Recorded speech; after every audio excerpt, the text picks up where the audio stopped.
My Thomas Story Library, Thomas to the Rescue. This is a story about two little tank engines that work on my railway. One day, Emily thought that she knew best and ended up in trouble. She needed a really useful engine to come to her rescue. One morning, the Fat Controller came to see Thomas and Emily at the main station. Emily will take your passengers today, the Fat Controller told Thomas. Diesel needs your help to pull trucks down at the quarry. Yes, sir, peeped Thomas. He knew that really useful engines pulled trucks as well as carriages. I'll take good care of Annie and Clarabelle, Emily promised. When Emily was coupled up to the carriages, she puffed steadily out of the station.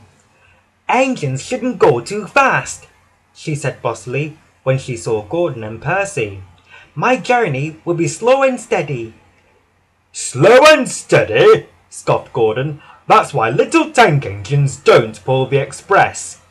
Trains on Thomas's branch line are always on time, warned Percy. Don't go too slowly, Emily.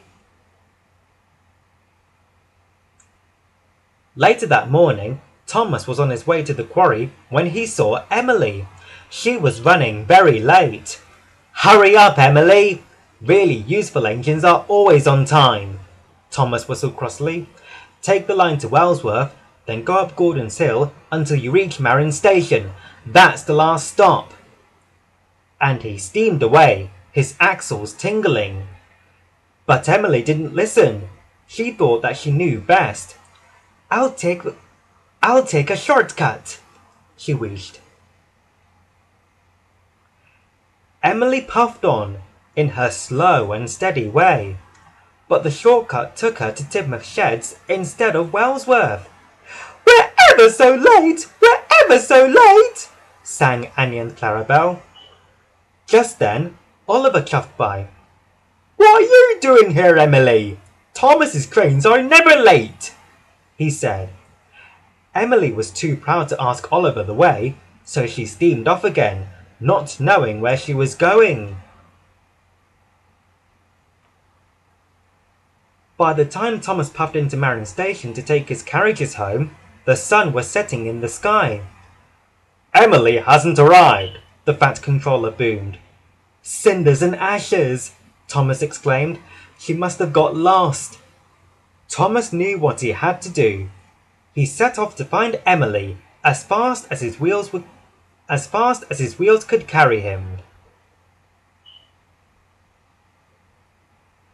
Thomas steamed over hills and through valleys. By now, it was very dark. At last, Thomas found Emily, looking cold, lonely, and miserable. I'm sorry I was so cross before, said Thomas. Follow me, and we'll puff home together.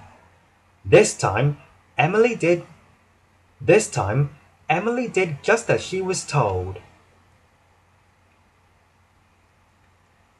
Percy was glad to see Thomas and Emily arrive back at the sheds, safe and sound. Thank you, Thomas, said Emily. I thought that I knew best. I should have asked Oliver for help when I didn't know the way. Friends, said Thomas kindly.